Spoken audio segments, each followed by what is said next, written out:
Hello students. तो हम लोग ट्रॉपिक मूवमेंट पढ़ रहे थे। ट्रॉपिक मूवमेंट क्या होता है प्लांट्स में?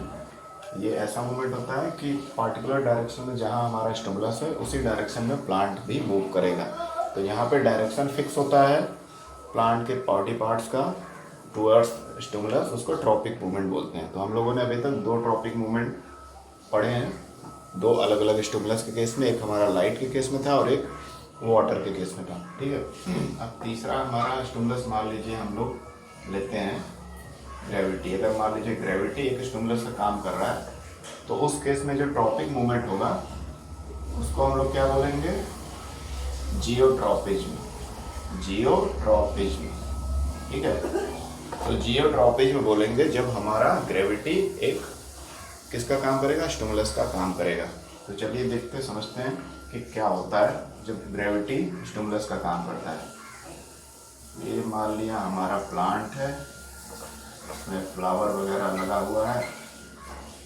ठीक है। और उसमें थोड़ा सा ब्रांचेस बना देते हैं, लीव्स।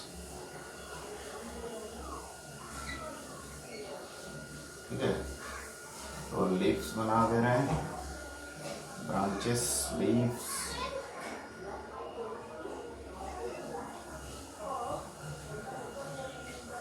ठीक है। तो ये हमारा एक नॉर्मल सा प्लांट है, ये इसके रूट्स हैं, ये मेन रूट्स हैं और उसमें महीन महीन रूट हेयर भी निकले रहते हैं, है ना। ये हमारा पॉट में मान लीजिए पौधा है, पॉट में लगा हुआ है या मिट्टी में गाड़ा गया है सिंपल सा, और यहाँ पे मिट्टी वगैरह है। ठीक। तो ग्रेविटी जो होता है किसी भी ऑब्जेक्ट को धरती के नीचे या अर्थ के सरफेस की तरफ खींचता है। अर्थ के सरफेस पे अगर कोई चीज़ है तो उसको और अंदर खींचता है। तो ये हमारा जो मिट्टी में धंसा हुआ पार्ट होता है या कवर्ड पार्ट होता है किसी प्लांट का, वो कौन सा होता है? Root part. कौन सा पार्ट? Root part. तो प्लांट का या ट्री का रूट वाला हिस्सा ही जमीन के अंदर होता है, बाकी जो हिस्सा होता है वो जमीन के ऊपर होता है। तो ये ऊपर के पार्ट को हम लोग एरियल पार्ट्स बोलते हैं। एरियल पार्ट्स मतलब वो पार्ट्स जो एयर के कांटेक्ट में हो। ठीक है। तो ये ऊपर का हिस्सा तो एयर के कांटेक्ट में होता है, जो स्टेम, लीफ, फ्लावर, फ्रूट्स, ये जितने भी लगते हैं। और नीचे का जो हिस्सा है वो हमारा रूट पार्ट है। ठीक है। जो सॉइल में एम्बेडेड है, धंसा हुआ है। अब क्या करेंगे कि अब रूट्स जो होता है, हमारे जो रूट्स हैं प्लांट्स के या ट्री के, जो भी रूट्स हैं वो नीचे की तरफ ग्रो करते हैं क्योंकि ग्रेविटी उसको खींचता है। अब ग्रेविटेशनल फोर्स की वजह से ये तो होगा नहीं कि पूरा स्टेम अंदर चला है, तो वैसा नहीं होता है। क्योंकि ये ऑलरेडी सॉइल में मौजूद रहता है नीचे का हिस्सा, रूट वाला पार्ट। तो ग्रेविटेशनल फोर्स की वजह से और रूट हेयर का ग्रोथ जो होता है ऊपर की तरफ ना होकर नीचे की तरफ होता है। तो रूट हेयर और नीचे की तरफ बढ़ते जाते हैं, उनका ग्रोथ नीचे की तरफ होता है। यानी ये ग्रेविटेशनल फोर्स का पॉजिटिव इफेक्ट किस पे पड़ रहा है? रूट्स पर। जबकि बाकी जो हिस्सा है प्लांट का, ऊपर का हिस्सा जो जमीन के ऊपर है, उसमें कोई फर्क नहीं पड़ रहा है। ये नहीं हो रहा है कि स्टेम भी नीचे आ जा रहा है, ऐसा नहीं हो रहा है। तो इस हिसाब से हम लोग कह सकते हैं कि जब ग्रेविटी एक स्टिमुलस का काम करेगा तो उस केस में रूट्स में पॉजिटिव इफेक्ट दिख रहा है ना। स्टिमुलस का पॉजिटिव इफेक्ट दिख रहा है, तो रूट्स में जो मूवमेंट होगा, जो रूट्स में या रूट हेयर्स में जो मूवमेंट होगा उसको क्या बोलेंगे? Positive geotropism. Positive geotropism. ठीक है। और बाकी जो रूट्स को छोड़कर अपर पार्ट्स में प्लांट के, उनमें तो ग्रेविटी की वजह से कोई इफेक्ट दिख नहीं रहा है, वो नीचे तो खींचे नहीं आ रहे हैं, तो उन पर नेगेटिव इफेक्ट दिख रहा है। तो नेगेटिव, इसको पूरा आप लिखेंगे पॉजिटिव नेगेटिव को, यहाँ तो मैं सिंबल लिख दे रहा हूँ, नेगेटिव जियोट्रॉपिज्म। ठीक है।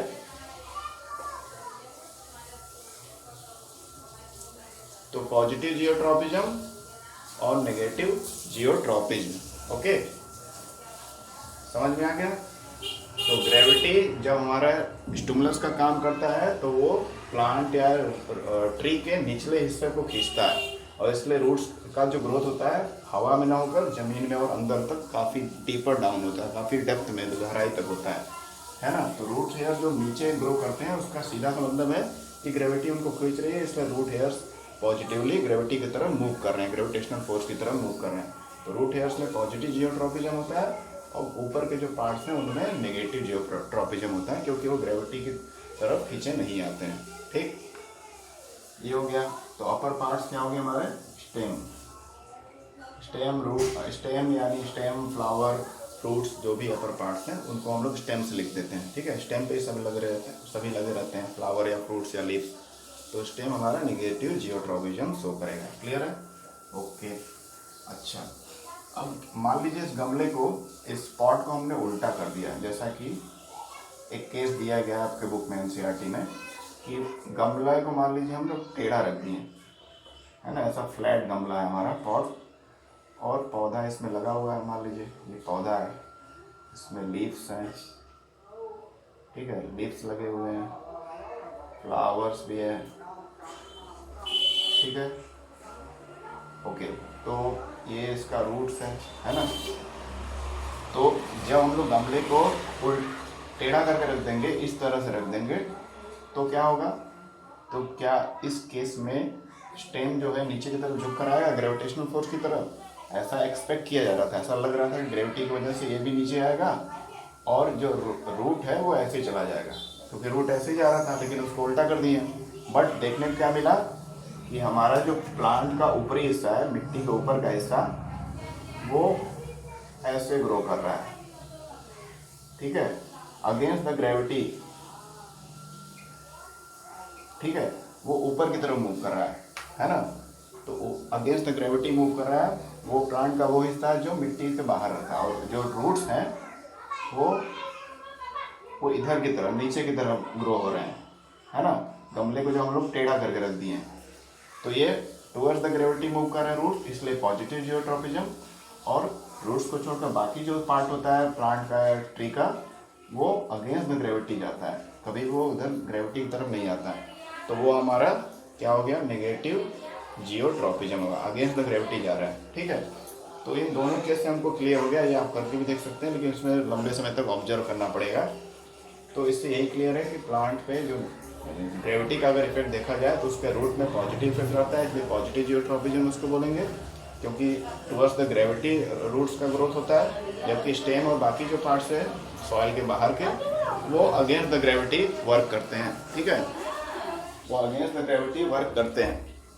ठीक है, अगेंस्ट द ग्रेविटी यानी नेगेटिव जियोट्रॉपिज्म। क्लियर है? ओके, चलिए ये समझ में आ गया। ठीक है, ओके। अब हमारा फोर्थ स्टिमुलस क्या लेते हैं, कौन सा था स्टिमुलस हमारा, हाँ, केमिकल में कोई भी केमिकल हो सकता है, जैसे न्यूट्रिएंट वगैरह है, कार्बोहाइड्रेट, प्रोटीन, फैट, ये सारे भी केमिकल है। तो कोई भी केमिकल का जो इफेक्ट होता है उसको देखना है। ठीक है, तो केमिकल का इफेक्ट अगर हम लोग देखना है तो हम लोग जानते हैं कि सबसे सिंपल जो तरीका है समझने का, वो पॉलन ग्रेन का ट्रांसफर है ना। तो केमिकल की वजह से जियोट्रॉपिज्म जो होता है किसी निश्चित दिशा में, उसको बोलते हैं केमोट्रॉपिज्म। ठीक है, इसमें आप जानते हैं कि फ्लावर में फीमेल पार्ट मिडिल में होता है, जिसको स्टिग्मा, स्टाइल, ओवरी बोलते हैं, 3 पार्ट से बना होता है। वो कुछ इस तरह का होता है, अगर बड़ा उसको बनाए तो, है ना। तो ये स्टिग्मा हो गया, नीचे हो जाकर स्वेलन हो जाता है, ये ओवरी हो गया, नीचे का हिस्सा जिसमें सीड्स होते हैं। तो ये हमारा फीमेल पार्ट है फ्लावर का, मिडिल पार्ट जो होता है। ठीक है, और पॉलन ग्रेन उड़ते हुए हवा से या बाकी अदर फैक्टर से आते हैं। आप पढ़े होंगे पिछले क्लासेस में कि पॉलन ग्रेन हवा, पानी, एयर, विंड, वाटर, एनिमल्स और बहुत सारे सोर्सेस से, बहुत सारे फैक्टर की सहायता से मूव करके पहुंच जाते हैं स्टिग्मा के, फ्लावर के। तो ये पॉलन ग्रेन यहाँ पे पहुंच गया ढेर सारे, है ना। और उसके बाद जैसे यहाँ पहुँचते हैं पॉलन ग्रेन, तो यहाँ पे एक स्टिकी मटेरियल रहता है स्टिग्मा के पास। वो किसका रहता है बना हुआ, वो शुगर का रहता है। ठीक है, और उसी स्टिकी मटेरियल से चिपक जाता है स्टिग्मा पे हमारा पॉलन ग्रेन, जो बहुत ही हल्का होता है, बहुत ही छोटा होता है।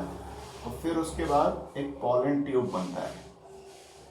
ठीक है, पॉलन ट्यूब बनता है जो सीधे ओवरी में जाके फ्यूजन करता है, फर्टिलाइजेशन होता है।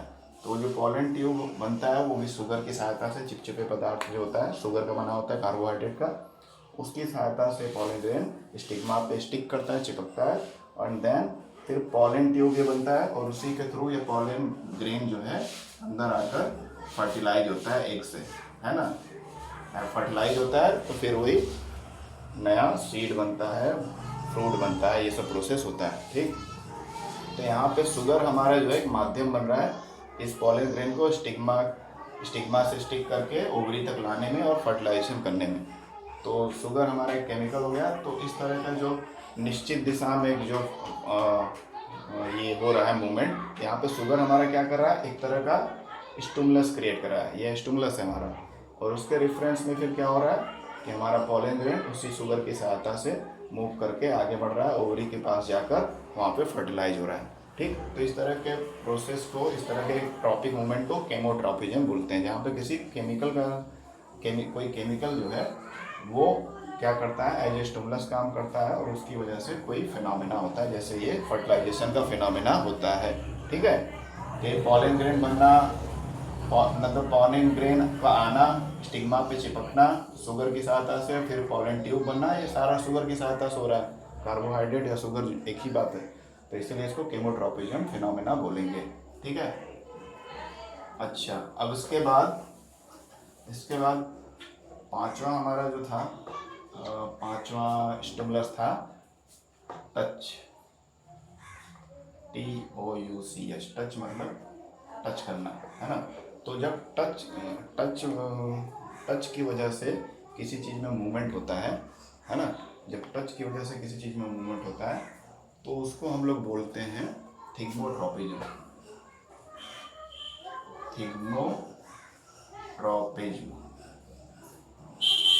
ठीक है, थिग्मोट्रॉपिज्म, ओके, थिग्मोट्रॉपिज्म, क्लियर है, थिग्मोट्रॉपिज्म। तो थिग्मोट्रॉपिज्म में क्या होता है, उसका क्या मतलब है, उसको समझते हैं हम लोग फटाक से। थिग्मोट्रॉपिज्म, कीमोट्रॉपिज्म हो गया, कीमोट्रॉपिज्म हो गया, अच्छा, हाइड्रोट्रॉपिज्म हो गया। अच्छा, तो हमारा नेक्स्ट है टच हमारा, टच या सपोर्ट, यहाँ पे टच का मतलब है सपोर्ट भी। तो टच या सपोर्ट से जो ट्रॉपिक मूवमेंट होता है एक निश्चित दिशा में, उसको हम लोग थिग्मोट्रॉपिज्म बोलते हैं, थिग्मोट्रॉपिज्म मूवमेंट बोलते हैं, ठीक है। और इसका एग्जांपल हो सकता है जैसे मटर या बहुत सारे पौधे होते हैं, उनका स्टेम बहुत ज़्यादा मजबूत नहीं होता है, तो बहुत कमज़ोर होता है, तो कर्ली होता है, जैसे कि कुछ इस तरह का, बहुत सारे जैसे बीन्स हो गए, इस तरह के पौधों का जो स्टेम होता है बहुत ही सॉफ्ट होता है, कर्ली मतलब मुड़ा हुआ होता है, वो ज़मीन पे फैलता है लेकिन ऐसे खड़ा नहीं हो सकता जैसे नॉर्मल बाकी प्लांट्स सीधे खड़े हो सकते हैं मिट्टी में, वैसे नहीं हो पाता है ना, क्योंकि ये इनका स्टेम कुछ इस तरह का होता है, कर्ल। इस तरह के स्टेम या लीव्स जो होते हैं प्लांट के, जो ज़मीन पे फैलते हैं, इस तरह के स्ट्रक्चर को टेंड्रिल बोलते हैं, टेंड्रिल, ठीक है। टेंड्रिल स्टेम का एक सॉफ्ट पार्ट होता है, या स्टेम एकदम सॉफ्ट होता है और कर्ल्ड होता है, जैसे कि स्प्रिंग जैसा होता है। तो इस तरह के जो पौधे होते हैं उसमें फिर क्या होगा, उसमें क्या करेंगे, इस जो कर्ली पार्ट है इसको किसी सपोर्ट से टच करा देंगे, किसी भी सपोर्ट से। जैसे मान लीजिए यहाँ पर ये हमारा पौधा था, है ना, ये हमारा पौधा था, लीव्स वगैरह लगे हुए हैं, ठीक है, और ये इसका कर्ली पार्ट था, तो इसमें लपेट दिए किसी सपोर्ट में, किसी लकड़ी के सहारे उसको सपोर्ट दे दिए, तो फिर वो वहीं पे ग्रो करने लगा, है ना, उसी सहारे के अनुसार ग्रो करने लगा। तो इसको बोलते हैं थिग्मोट्रॉपिज्म। थिग्मोट्रॉपिज्म यानी टच या सपोर्ट की सहायता से, टच या सपोर्ट जो है एक तरह का स्टिमुलस देता है ना, बस उसको थोड़ा सा सहारा दे देंगे तो फिर वो प्लांट का जो टेंड्रिल है या सॉफ्ट स्टेम है जो खड़ा नहीं हो सकता, वो उसी सहारे पे आगे बढ़ता जाएगा उसी दिशा में। तो इस तरह के फिनोमेना को थिग्मोट्रॉपिज्म बोलते हैं, ठीक है। तो ऐसे बहुत सारे प्लांट आप देखते होंगे, पी प्लांट होता है, पी प्लांट, और बीन्स, और भी कई सारे प्लांट हैं जिनमें टेंड्रिल पाया जाता है, यानी सॉफ्ट और स्प्रिंग लाइक इसके स्टेम होते हैं जो ज़मीन पर फैलते हैं, या फिर इनको सपोर्ट या टच मिलेगा तो वो वही उसी के अराउंड ग्रो करने लगते हैं। ठीक है, तो इस तरह के फिनोमिना को थिग्मोट्रोपिज्म बोलते हैं। क्लियर है? जिस दिशा में उसको सपोर्ट मिलेगा वहीं पे ग्रो करेंगे, इसलिए निश्चित दिशा इसकी तय है, तो थिग्मोट्रोपिज्म हो गया। तो थिग्मोट्रोपिज्म क्या होगा, किस केस में पॉजिटिव किस केस में नेगेटिव होगा। केमोट्रोपिज्म का तो भी नहीं समझना है ना। थिग्मोट्रोपिज्म स्टेम वगैरह के केस में पॉजिटिव होगा और रूट्स के केस में नेगेटिव होगा, क्योंकि रूट्स किसी का कर्ली नहीं होता है, जनरली स्टेम होते हैं, और उसी वजह से क्या होता है ना। तो थिग्मोट्रोपिज्म में मोस्टली जो स्टेम होते हैं वो पॉजिटिव थिग्मोट्रोपिज्म दिखाते हैं। कौन? स्टेम, क्योंकि स्टेम ही सहारा लेते हैं और ग्रो करते हैं उस किसी सपोर्ट पर ना। तो स्टेम क्या दिखाते हैं? Positive thigmotropism. ठीक है। वैसे टच वगैरह के पॉजिटिव नेगेटिव हमको नहीं जानना था, फिर भी हम लोग समझ रहे हैं। तो ये हो गया। और रूट्स वगैरह में थिग्मोट्रोपिज्म बहुत रेयर केस में है, वो अभी नहीं पढ़ना है। ठीक है, तो स्टेम ही जनरली हम लोग स्टेम को ही सहारा देते हैं और वो स्टेम के सहारे आगे ग्रो करने लगता है प्लांट, दैट इज थिग्मोट्रोपिज्म। तो स्टेम में पॉजिटिव थिग्मोट्रोपिज्म होगा और रूट में तो कुछ ऐसा मूवमेंट होता नहीं है, तो उसको नेगेटिव थिग्मोट्रोपिज्म फिलहाल बोल सकते हैं, वैसे उसको पढ़ना नहीं है। ठीक, ये हो गया। ये 5 केस में ट्रॉपिक मूवमेंट हमने समझ लिया, 5 अलग अलग स्टिमुलस के केस में। जब स्टिमुलस हमारा लाइट हो, वाटर हो, ग्रेविटी हो, केमिकल हो, टच हो, तो इस 5 केसेस में 5 स्टिमुलस के केस में हम लोगों ने समझ लिया कि किस तरह से प्लांट का ग्रोथ होता है या मूवमेंट होता है। ठीक, अब आते हैं अगले टॉपिक पे, इसको मिटा देते हैं। ये 3 हो गए, बाकी 2 भी लिख देते हैं। पहला क्या था? और लाइट था हमारा, है ना। पहला जो था लाइट, और लाइट के प्रेजेंस में कौन सा फिनोमेना हो रहा था? ट्रॉपिक मूवमेंट में फोटोट्रॉपिज्म। और दूसरा हमारा था वाटर। तो वाटर के प्रेजेंस में जब ये ट्रॉपिक मूवमेंट होता है तो उसको बोलते हैं हाइड्रोट्रॉपिज्म। तो हाइड्रोट्रॉपिज्म हो गया, है ना। अब हाइड्रोट्रॉपिज्म जैसे जियोट्रॉपिज्म के सिमिलर ही रहेगा। क्यों सिमिलर रहता है? क्योंकि जो रूट हेयर है वो भी नीचे जाते हैं, ग्रेविटी की तरफ ग्रो करते हैं, और वाटर एब्जॉर्ब करने के लिए रूट हेयर नीचे जाते हैं, दोनों में नीचे की तरफ ही मूवमेंट होता है। इस तरह से हाइड्रोट्रॉपिज्म रूट्स में पॉजिटिव होता है और ग्रेविटी भी रूट्स में पॉजिटिव होता है, और हाइड्रोट्रॉपिज्म नेगेटिव होता है हमारे स्टेम में, और यहाँ ग्रेविटी भी नेगेटिव होता है स्टेम में, है ना। और लाइट के केस में स्टेम में पॉजिटिव फोटोट्रॉपिज्म होता है, और रूट्स में लाइट के प्रेजेंस में कुछ भी मूवमेंट नहीं होता है, तो रूट्स हमारा नेगेटिव फोटोट्रॉपिज्म शो करता है।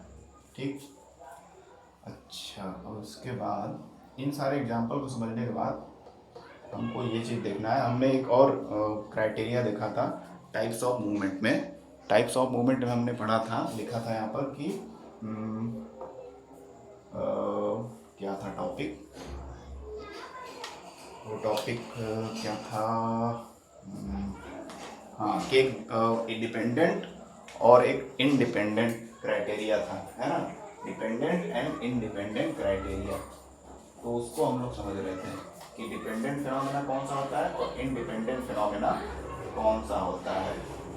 ठीक है, तो डिपेंडेंट और इंडिपेंडेंट।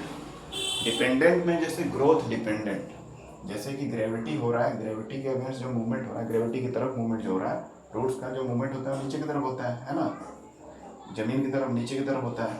तो यहाँ पे रूट्स का ग्रोथ भी हो रहा है। तो हम लोग एक कैटेगरी पढ़े थे, ग्रोथ डिपेंडेंट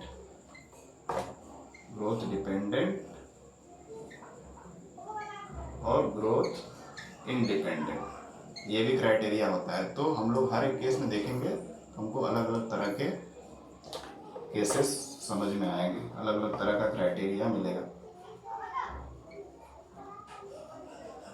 देखिए, जैसे ग्रोथ डिपेंडेंट मूवमेंट कौन सा है? ग्रेविटी जो है, ग्रेविटी की वजह से जो मूवमेंट हो रहा है वो रूट्स जो होते हैं नीचे ग्रो करते जाते हैं ज़मीन में अंदर की तरफ काफ़ी गहराई में, तो वहाँ पे ग्रोथ भी हो रहा है, मूवमेंट भी हो रहा है। तो ये ग्रोथ डिपेंडेंट फिनोमेना हो गया जियोट्रोपिज्म।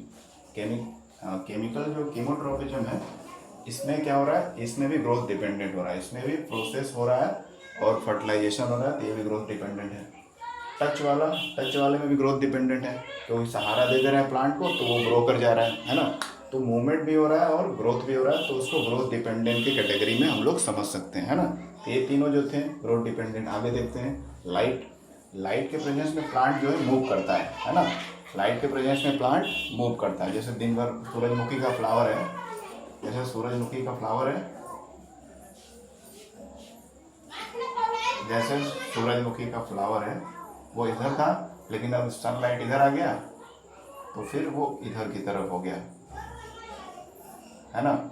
सनलाइट के मूवमेंट के अनुसार वो धीरे धीरे दिन भर मूव करता रहता है उसका फ्लावर, अगर आप देखेंगे, है ना। तो ऐसे था, ऐसे हो गया।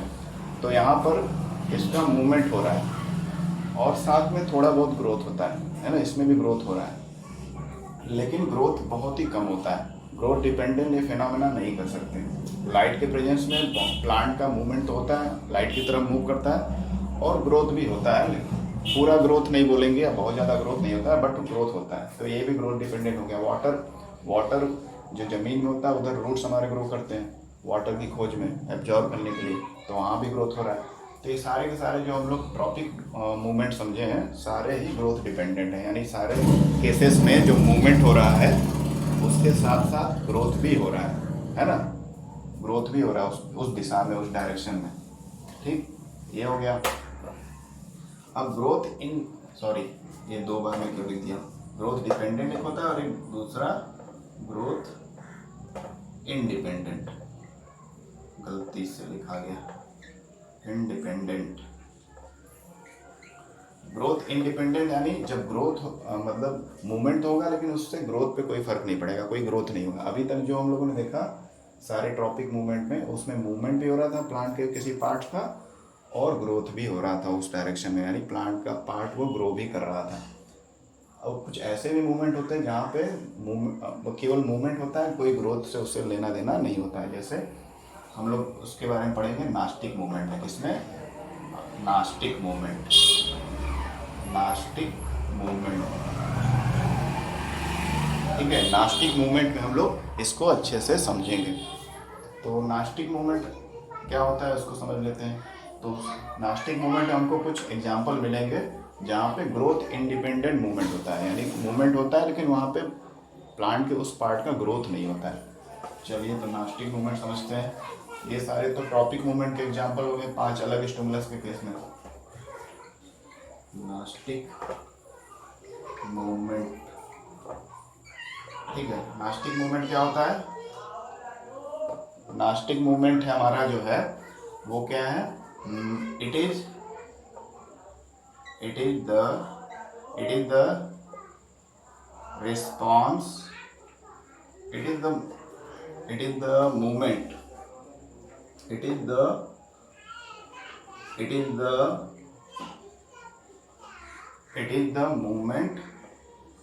is the movement of parts of plant or trees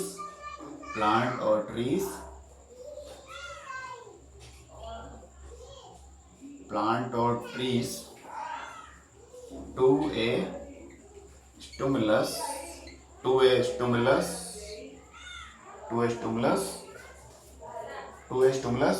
in any direction,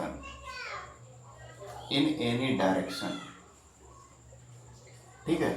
in any direction, it is the movement of parts of plant, ये प्लांट है, थोड़ा जल्दी दिखा, प्लांट और trees to a stimulus in any direction. Nastic movement क्या होता है? ऐसा मूवमेंट होता है जहाँ पे प्लांट का जो पार्ट्स होता है मूव करता है किसी स्टिमुलस के रिस्पॉन्स में, लेकिन वो निश्चित दिशा में मूव नहीं करता है। अभी तक ट्रॉपिक मूवमेंट जितने हम लोग पढ़े थे उसमें एक निश्चित दिशा में मूवमेंट हो रहा था, है ना। किसी न किसी पार्ट का मूवमेंट हो रहा था, जिसका हो रहा था उसको पॉजिटिव मान रहे थे, जिसका नहीं हो रहा था उसको निगेटिव मान रहे थे। यहाँ पे नास्टिक मूवमेंट में जो भी फिनोमेना, जो भी मूवमेंट होगा किसी स्टिमुलस के प्रति, उसमें डायरेक्शन फिक्स नहीं रहता है, ठीक है। यहाँ डायरेक्शन तो फिक्स था हर एक केस में, यहाँ पे डायरेक्शन फिक्स नहीं रहेगा। तो it is the movement of parts of trees और plant to a stimulus in any direction. ठीक है, तो किसी भी कोई निश्चित दिशा इसमें क्लियर नहीं होती, इसलिए इसको नास्टिक मूवमेंट बोलते हैं। और ट्रॉपिकल मूवमेंट में सारे जो डायरेक्शन होते हैं फिक्स होते हैं कि नीचे की तरफ मूवमेंट हो रहा है कि उधर हो रहा है, दैट इज क्लियर। वहाँ पे जिधर स्टिमुलस था उधर ही डायरेक्शन हो रहा था, उधर ही मूवमेंट हो रहा था। यहाँ पे स्टिमुलस मान लीजिए इधर है तो मूवमेंट कहीं उधर होगा, तो यहाँ डायरेक्शन फिक्स नहीं है नास्टिक मूवमेंट के केस में। ठीक है, चलिए, तो डायरेक्शन यहाँ फिक्स नहीं है। अब इसको समझते हैं एक दो एग्जाम्पल से। यहाँ पे भी वही स्टिमुलस रहेंगे, लाइट रहेगा, है ना, लाइट, वाटर दूसरा स्टिमुलस, फिर क्या रहेगा तीसरा, लाइट वाटर ग्रेविटी, फिर चौथा टच या सपोर्ट, फिर पांचवा हमारा केमिकल, है ना। ये कुछ कॉमन स्टिमुलस हैं जो प्लांट्स में देखे जाते हैं। तो नास्टिक मूवमेंट में स्टिमुलस जिधर रहेगा उधर ही मूवमेंट हो, ये जरूरी नहीं है, तो डायरेक्शन फिक्स नहीं है। ये इसी तरह से ये डिफरेंट हो जाता है ट्रॉपिक मूवमेंट से। ट्रॉपिक मूवमेंट में डायरेक्शन फिक्स रहता है, यहाँ डायरेक्शन फिक्स नहीं है।